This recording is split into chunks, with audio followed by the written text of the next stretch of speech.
ချန်အမျိုးမှာရွှေတီးဆောင်တဲ့အိမ်ကသူတို့သမီးနဲ့ချေမလုံးတဲ့အိမ်ကသူတို့သမီးတို့ဟာတနေ့တည်းမင်္ဂလာဆောင်ဖြစ်ကြတယ်။မင်္ဂလာပိုးတဲ့လူအုပ်စုကြီးဟာလန်ခုလက်အရောက်မှာရုတ်တရက်မိုးတက်မုန်တိုင်းကြီးနဲ့တိုးပါလေရော။ကံကောင်းကျင်တော့အနီးနားမှာမူးခိုစရာဇရက်အိုလေးတစ်ဆောင်ရှိနေတာနဲ့နှစ်ဖက်စလုံးကမင်္ဂလာပိုးဖွဲ့တွေဟာအဲ့ဒီဇရက်လေးပေါ်မှာပဲစုံမိကြတော့တယ်။ဒီသူတို့သမီးနှစ်ယောက်ထဲကတယောက်ကတော့အလွန်အမင်းဆင်းရဲပြီးနောက်တစ်ယောက်ကတော့အလွန်အမင်းချမ်းသာကြွယ်ဝပါတယ်။မင်္ဂလာဝတ်ရင်တွေကိုချပြီးတဲ့နောက်သူတို့သမီးနှစ်ယောက်စလုံးဟာဇရက်ပေါ်တက်လာပြီးမူးခိုကြတာပေါ့။ဆင်းရဲတဲ့အိမ်ကသမီးလေးဟာဇရက်ထဲရောက်တာနဲ့တောင်းတနေရာမှာကုန်းကုန်းလေးထိုင်ပြီးစုပ်ပြတ်နေတဲ့မင်္ဂလာဝတ်စုံလေးနဲ့မျက်နှာကိုအုပ်ကရှိုက်ကြီးတငယ်ငိုကြွေးနေတော့တယ်။လက်သေးတွေလက်ဖွားတဲ့စိုက်ဝင်မတက်အောင်ဤထားပြီးအတန်ကျဲကြီးထွက်မလာအောင်အသေးအတန်အောင်ထားရှာတယ်။ချမ်းသာတဲ့အိမ်ကသမီးလေးကတော့ဖိနှိပ်ငှက်ရုပ်တွေရွှေကြည်ထိုးထားတဲ့အနီရောင်ပူးပဲကတိပါဝတ်စုံကြီးကိုဝတ်ဆင်ထားပြီးအစီခံမလေးကစီစိန်ထီလေးမိုးပြီးနောက်ကနေလိုက်ပါလာတယ်။ဒါပေမဲ့သူမကလက်ကပြပြီးအစီခံမလေးကိုဇရက်ပြင်ပမှာတွားနေခွင့်ပြုလိုက်ကမိမိကိုယ်တိုင်တော့ဆင်းရဲတဲ့သူတို့သမီးလေးအနားကိုတိုးကပ်ထိုင်လိုက်ပြီးဒီလိုမင်္ဂလာရဲ့မျက်ကြီးမှာနင်ကဘာလို့ငိုနေတာလဲလို့မေးလိုက်တယ်။ချမ်းသာတဲ့အိမ်ကသမီးလေးရဲ့အတန်ကအလွန်နူးညံ့ပြီးဘာမှမာနမရှိမနေပါဘူး။ဆင်းရဲတဲ့သူတို့သမီးလေးကခေါင်းမော့ကြည့်လိုက်တော့မျက်နှာတစ်ခုလုံးမှာမိုးရေတွေရောပြန့်လို့နေတယ်။ကျမဖေကလောင်းကစားကြီးတွေတင်နေလို့ကျမကိုဘေးရွာကရှူစန်းစီမမယားဖြစ်ရောင်းစားလိုက်တာသူအရင်ကယူခဲ့တဲ့မိန်းမနှစ်ယောက်ထဲကတယောက်ကအရိုက်ခံရလုံးလို့ဒုက္ခိတာဖြစ်သွားပြီးနောက်တစ်ယောက်ကတော့မြစ်ထဲခုန်ချတည်သွားရှာပြီးကျမအခုသွားရမှာကတေမင်းစီသွားနေရတယ်လို့ပဲချမ်းသာတဲ့အိမ်ကသမီးလေးဟာဒီစကားကိုကြားပြီးမျက်ရည်တွေဝိုင်းလာခဲ့တယ်သူမကအင်ချီလက်အိတ်ထဲကနေပုံစံတူအနီရောင်ကတိပါအိတ်ကလေးနှစ်အိတ်ကိုထုတ်လိုက်တယ်ဒါဟာသူမရဲ့မိခင်ဖြစ်သူကိုရိုင်လက်မှုပညာနဲ့ချုပ်လုပ်ပေးထားတာဖြစ်ပြီးထောင်စွန်းတိုင်းမှာဘူးလဲလုံးကြီးတွေစီချဲထားတာပေါ့သူမကပြန်ပြောလိုက်တာကမင်းကမှငါထက်တာပါသေးတယ်ငါအဖေကကြတော့ငါ့ကိုမျိုးပေါ်ကကျန်းသခင်ကြီးရဲ့တားငယ်စီကိုရည်ကြချေဖို့အတင်းပေးစားတာဆရာဝန်တွေပြောတာတော့သူကတီဘီယောဂါနောက်ဆုံးအဆင့်ရောက်နေပြီမို့ဒီလတောင်ကျော်ပမလားမသိဘူးတဲ့နာခုလက်ထပ်ဖို့သွားတာကဒီလူရဲ့နာရေးအိမ်ကိုသွားပြီးတစ်သက်လုံးမူဆိုးမပဝါနဲ့နေဖို့သွားရတာနာအဖေကကျန်းရင်တော်ကကန်တော့ပစ္စည်းတွေယူပြီးနားမောင်လေးအတွက်မိမပေးစားဖို့လုပ်နေတာပဲ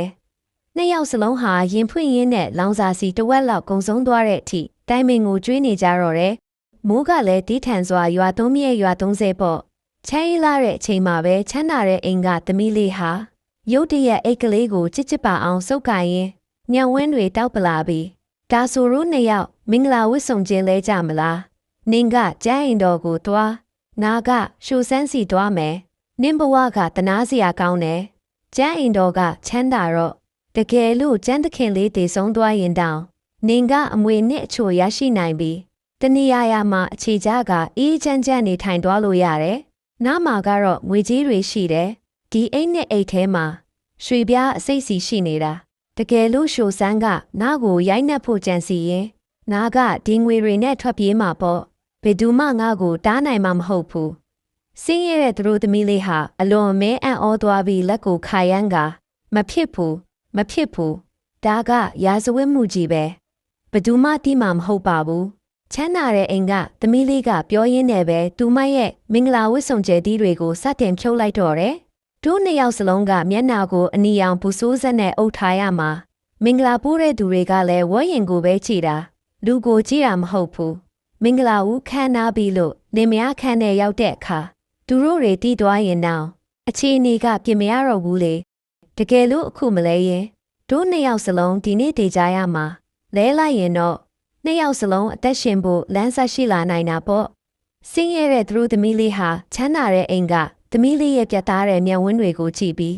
ရှူစန်းရဲ့ရက်ဆက်တက်တဲ့ပုံစံကိုတွေးမိကတွားတွေကိုကြိတ်ပြီးခေါင်းငိတ်လိုက်ပါတော့တယ်နှစ်ယောက်စလုံးဟာအချိန်တိုတွင်းမှာပဲမင်္ဂလာဝတ်ဆောင်ခြင်းလဲလှယ်လိုက်ကြပြီးချမ်းသာတဲ့အိမ်ကသမီးလေးကအိတ်တအိတ်ကိုဆင်းရဲတဲ့သူတို့သမီးလေးလက်ထဲထည့်ပေးကနောက်တအိတ်ကိုတော့မိမိရဲ့ရင်ဘတ်ထဲမှာဝက်သိမ်းလိုက်တယ်ဝတ်ဆောင်လဲလို့ပြီးတာနဲ့မိုးကလည်းချက်ချင်းပဲဆဲသွားတော့တယ်ကင်ပါကမင်္ဂလာဖို့ဖွဲ့တွေကလည်းအချိန်နှောင်းမှာစိုးတာကြောင့်အော်ဟစ်နိုးစော်ကြပြီးသူတို့သမီးနှစ်ယောက်ဟာခေါင်းငုံလျက်သားနဲ့ပဲမိမိတို့သွားရမဲ့ဝေါ်ရင်အတီးတီးပေါ်ကိုတက်လိုက်ကြတော့တယ် တဖွဲကမြောက်ဘက်မြို့ပေါ်ကကျန်းရင်တော်စီကိုဥတီသွားပြီးနောက်တစ်ဖွဲကတော့တောင်ဘက်ကျေးလက်တော်ရွာကရှူရွာလေးစီကိုထောက်ခွာသွားကြတော့တယ်။စင်းရဲတဲ့သူတို့သမီးလေးဟာလူ၈ယောက်ထမ်းတဲ့ဝဲရင်ကြီးကိုစီးပြီးတလန်းလုံးတုံလုံးချောက်ချားစွာနဲ့ပဲကျန်းရင်တော်စီရောက်ရှိလာခဲ့တယ်။မင်္ဂလာဦးခမ်းနာကျင်းပတဲ့အချိန်မှာဒူမကမျက်နှာဖုံးကိုအตาလေးဟကခူးကြည့်လိုက်တော့ရင်ထဲမှာထိတ်ခတ်နေဖြစ်သွားရတယ်။ဘာလို့လဲဆိုတော့သူတို့သားဟာယောဂတီတယောက်နဲ့လုံးဝမတူပဲဘယ်ဘက်ခြေထောက်လေးနင်းနေထောနဲ့ဖြစ်နေတာကလွဲရင်လမ်းလျှောက်တာအဆင်ပြေပြီးညနာကလည်းကျမ်းမာရှင်လန်းကညံဝင်းတွေကလည်းအလွန်နူးညံ့သိမ်းမွေ့လုံးလိုပါပဲအခမ်းနားပြီးလို့သူတို့သားကသူတို့သမီးကိုအခမ်းထဲလိုက်ပို့ပေးပြီးတဲ့နောက်တကားပိတ်ကသူမကိုအလေးနဲ့အလေးပြူပြီးတောင်းပန်ပါတယ်မင်းကိုလှည့်စားမိပြီးနာမည်ကကျန်းရှုပါငါကယောဂတီမဟုတ်ပါဘူးလွန်ခဲ့တဲ့3နှစ်ကငါတောင်ပေါ်မှာထင်းခုတ်ရင်မင်းရဲ့အဖေအသက်အန္တရာယ်ကြုံနေတာကိုကယ်ဆယ်ခဲ့ဘူးတယ်သူကဂျေဇုဆက်တဲ့အနေနဲ့သမီးကိုပေးစားချင်တာဒါပေမဲ့မင်းကချင်တန်တဲ့သူတယောက်ကိုမယူချင်မှစိုးရိမ်လို့ဒီလိုမျိုးအသက်ဆက်တဲ့ရကြဆိုပြီးညာခေါ်ခဲ့ရတာပါနားကအမှန်တိုင်းပြောပြတာပါတကယ်လို့မင်းမကြည့်ဖြူရင်အခုပဲမင်းကိုပြန်ပို့ပေးဖို့ကင်စင်ထားပြီးသားပါလမ်းစရိတ်အတွက်လဲငွေတပ်ပြ90ပေးပါမယ်စင်းရဲတဲ့သူတို့သမီးလေးဟာ10မိနစ်ခန့်မြကြောင်သွားပြီးမှအခြေအနေကိုသဘောပေါက်သွားတော့တယ်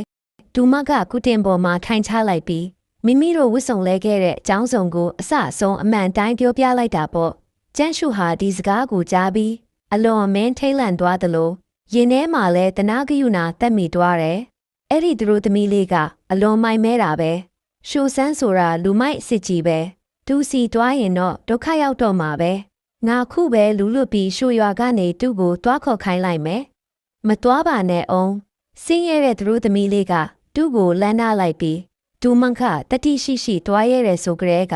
သူ့မှာနေလန်းရှိလို့နေမှာပါဒူရီအရင်ဆုံးကိုဘဝကိုအစင်ပြေအောင်နေထိုင်ရင်နောက်မှတခီးဖြည်းချင်းရှာဖွေကြတာပေါ့ကျမနာမေကလီရှိုလျံပါနောင်ကြရင်ရှင်နဲ့ပဲတစ်သက်လုံးပေါင်းတင်သွားပါတော့မယ်လီရှိုလျံဟာအိတ်ထဲကရွှေပြားအစိတ်ကိုထုတ်ယူပြီးရွှေငွေလက်ဝဲရတနာတွေမဝယ်ခဲ့သလိုလဲကွင်းတွေလည်းမဝယ်ခဲ့ပါဘူးဒူမခရွာထဲကစင်းရဲတဲ့ကလေးငယ်တွေစာမတင်ရတာကိုတွေ့တော့ကျန်းရှုနဲ့တိုင်ပင်ပြီးအုတ်ကျောင်းဆောင်3ဆောင်စောက်လုပ်ကအခမဲ့စာတင်ကျောင်းကြီးတစ်ကျောင်းဖွင့်လှစ်ပေးခဲ့တယ်ကျန်းရှုကပညာတတ်တူဖြစ်တာမို့ကလေးတွေကိုစာပေတင်ကြားပေးပြီးလီရှိုလျံကတော့ရက်ကန်းရက်လုပ်ကအမျိုးသမီးငယ်တွေကိုလက်မှုပညာတွေတင်ကြားပေးခဲ့တယ်စင်းရဲတဲ့ကလေးတွေစာလာတင်ရင်ကျောင်းလက်ခမယူယုံတင်မကပဲနေ့လယ်စာပါအလကားကျွေးမွေးခဲ့တာပေါ့အခြားတစ်ဖက်မှာတော့ချမ်းသာတဲ့အိမ်ကသူတို့သမီးလေးဟာစုပ်ပြက်နေတဲ့ဝေါ်ရင်လေးကိုစီးပြီးတလန်းလုံးလိုင်းတဘိုးထက်တလို့တုံခါရင်းနဲ့ရှူရွာလေးစီကိုရောက်ရှိသွားခဲ့တယ်ဒူမကရင်ဘတ်ထဲကကကြီးလေးကိုချစ်ပါအောင်စုပ်ကင်ထားပြီးဘာပဲဖြစ်ဖြစ်အသက်နဲ့လဲပြီးတိုက်ပွဲဝင်ဖို့အစင်သင့်ပြင်ဆင်ထားတာပေါ့ဒါပေမဲ့မထင်မှတ်ထားပဲဝေါ်ရင်ကိုချလိုက်လို့အပြင်ထွက်လိုက်တဲ့အခါစီးကြိုနေတာကညနာတစ်ခုလုံးအမာရွတ်တွေနဲ့ရက်ဆက်မဲ့ရှိုဆန်းမဟုတ်ပဲအရက်ရှိထွားကြိုင်းနဲ့လူငယ်လေးတယောက်ဖြစ်နေတယ်သူ့ရဲ့အသားအရည်ကညိုမဲနေပြီးလက်ပွားနှစ်ဖက်စလုံးမှာလည်းအလုတ်ကျန်းလုပ်ထားတဲ့အသားမာတွေပြင်းနဲ့လိုနေတာပဲသူကသူတို့သမီးလေးကိုမြေနာနဲ့တင်ဆက်သွေးခါပြီးဘာလို့ရမှန်းမသိပဲခေါင်းကိုကုတ်နေရင်အိမ်ထဲကိုခေါ်ဆောင်သွားခဲ့တယ်အဲ့ဒီလူငယ်လေးကသူတို့သမီးလေးအတွက်ရေနွေးတစ်ခွက်ခတ်ပေးပြီးခေါင်းလေးငုံက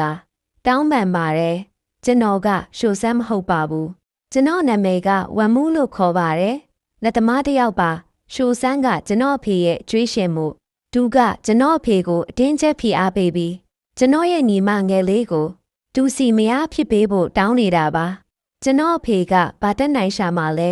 ဒါကြောင့်မင်းကိုလှည့်စားပြီးခေါ်ခဲ့ရတာပါကျွန်တော်ကရှိုဆန်းကိုစားမင်းကိုမင်္ဂလာဆောင်ပေးရတာတကယ်လို့မင်းပြန်ချင်တယ်ဆိုရင်တော့ကျွန်တော်အိမ်ကိုပဲရောင်းရပါစေငွေရှာပြီးလမ်းစရိတ်ပေးပါမယ်ကျွန်တော်အဖေကိုလည်းကျွန်တော်ကိုယ်တိုင်ထင်းကိုတောင်ထဲမှာပိတ်ထားပြီးမို့နောင်ကြရင်ဘသူမှမင်းကိုအတင်းအကျပ်မလုပ်စေရပါဘူးချမ်းသာတဲ့အိမ်ကသူတို့သမီးလေးရဲ့လက်ထဲကကက်ကြီးကတော့အောက်ကိုချလွင်ဆိုပြီးအရှိန်နဲ့ပြုတ်ကျသွားခဲ့ရတယ်သူမကဝမ်မူးရဲ့ရိုးသားဖြောင်းမတ်တဲ့မျက်ဝန်းတွေကိုကြည့်ပြီးရုတ်တရက်ဆိုသလိုရှိုက်ကြီးတငင်ငိုကြွေးမိတော့တယ်သူမကမိမိတို့ဝစ်စုံလဲခဲ့တဲ့အကြောင်းစုံကိုအဆအဆုံးပြန်ပြောပြလိုက်တဲ့အခါဝမ်မူးမှာအံ့ဩလုံးလို့ပါးဆက်တောင်မစီနိုင်တော့ဘူးအတော်ကြာမှသူကပြန်ပြောနိုင်ရှာတယ်ဒါဆိုရင်မင်းကမျိုးပေါ်က သူထေးသမီးကြီးပေါ့မင်းစိတ်ချပါကျွန်တော်ဝမ်မှုတစ်သက်လုံးမင်းပေါ်ကိုအကောင်းဆုံးထားမှာဖြစ်ပြီးဘာတစ်ချက်လေးမှစိတ်ဆင်းရဲအောင်မလုပ်ပါဘူးလို့ဂတိတစ္ဆာပြုလိုက်တော့တယ်ချမ်းသာတဲ့သူတို့သမီးလေးရဲ့နာမည်ကလင်းဝမ်ချင်းဖြစ်ပြီးသူမကမိမိရဲ့ရွှေပြားအစိတ်ကိုထုတ်ယူကာအရင်ဆုံးဝမ်မှုဖေရဲ့လောင်းကစားခြင်းမှန်သမျှကိုအကုန်စင်ဆက်ပေးလိုက်တယ်ပြီးတဲ့နောက်ဝမ်မှုဖေနဲ့ဂတိကဝတ်ထပ်ပြုလုပ်ခဲ့တယ်နောက်တစ်ကြိမ်လောင်းကစားထပ်လုပ်ရင်တော့ခြေထောက်ကိုရိုက်ချိုးပစ်မယ်ပေါ့နောင်ကြရင်အိမ်တွင်းငွေကြေးမှန်သမျှကိုလည်းသူမကပဲစီမံခန့်ခွဲတော့တယ်ဝမ်မှုကလက်မှုပညာအလိုတော်ရာမှုသူလုပ်တဲ့လက်သမားသုံးဆောင်တွေကအဝေးကြီးထိနာမည်ကြီးတယ်လင်ဝမ်ချင်းကလည်းဘေးကနေကူညီပေးပြီးစည်ရင်းစရာတွေမှတ်ပေးသလိုဘလို့ပရီဘောကတစ်တွေလုံးရမလဲဆိုတာကိုပါစိတ်ကူးထုတ်ပေးခဲ့တယ်တို့နှစ်ယောက်စလုံးနေမအားညမအားစူးစမ်းကြတာကြောင့်၃နှစ်တောင်မပြည့်ခင်မှာတင်အိမ်တစ်ကြီးစောင့်မှန်ခဲ့သလိုလဲကွင်းတွေလည်းအများကြီးဝယ်ယူနိုင်ခဲ့ပြီးချစ်စရာကောင်းတဲ့သမီးလေးတစ်ယောက်ပါထွန်းကားခဲ့တယ်သမီးလေးရဲ့နာမည်ကိုတော့နီနီလို့ပေးထားတာပေါ့မျက်စိတမဲ့အတွင်းမှာပဲ9နှစ်တာအချိန်နေကုန်လွန်သွားခဲ့ပြီးအဲ့ဒီအချိန်မှာဒေတာရင်းမှာနှစ်ပေါင်းရာချီတွင်မကြုံဘူးတဲ့မိုးခေါင်ရေရှားဘေးအန္တရာယ်ကြီးနဲ့ကြုံတွေ့ရပြီးလဲကွင်းတွေမှာဘာကောက်ပေးသီးနှံမှမထွက်ရှိတော့ဘူးအိမ်အောင်စုအများပြားမှာစားစရာဆန်ရည်စပါးမရှိတော့တာကြောင့်မိသားစုလိုက်ကလေးတွေကိုခေါ်ပြီးဒုက္ခတိအဖြစ်ထွက်ပြေးကြရတော့တယ်ဒီရှို့လျံဖွင့်လှစ်ထားတဲ့စာတင်ကျောင်းလေးမှာလဲဒူလောင်ထားတဲ့ဆန်တွေကမကြခင်မှာပဲကုန်ခန်းလူနီးပါးဖြစ်လာခဲ့ရတယ်နေတိုင်းငတ်မွတ်ပြီးမူးလဲနေတဲ့ကလေးတွေကိုပဲကျောင်းစီလာပို့နေကြတာပေါ့ကျန်းရှုကလည်းမိမိတို့ပိုင်တဲ့လဲကွင်းတွေကိုအကုန်ရောင်းချပြီးကူညီခဲ့ပေမဲ့ဘလို့မှမလုံလောက်ခဲ့ပါဘူးဒီရှို့လျံကလည်းနေတိုင်းမိမိရဲ့အနီရောင်ကတိပါအိတ်လေးနဲ့အိတ်ကိုကြည့်ပြီးငင်းမောနေမိတယ်တဲ့အိတ်ကသူမကိုဝိုင်းချစ်ပြီးနောက်တဲ့အိတ်ကတော့လင်းဝမ်ချင်းကထည့်ပေးလိုက်တဲ့အိတ်ပေါ့သူမကလင်းဝမ်ချင်းတယောက်အခုချိန်မှာပဲရက်မှရှိနေမလဲအသက်ရောရှင်ပါဦးမလားဆိုပြီးစိတ်ပူနေမိတာပေါ့ဒီလိုနဲ့တနေ့မနက်မှာတော့ကျောင်းတကားစီကိုနွားလဲတစီဆိုက်ရောက်လာခဲ့တယ်လဲပေါ်မှာတော့အစားအသောက်တွေကောက်ဖဲတီးနှံတွေနဲ့ဟင်းသီးဟင်းရွက်တွေပြည့်စုံပါရှိနေတာပဲ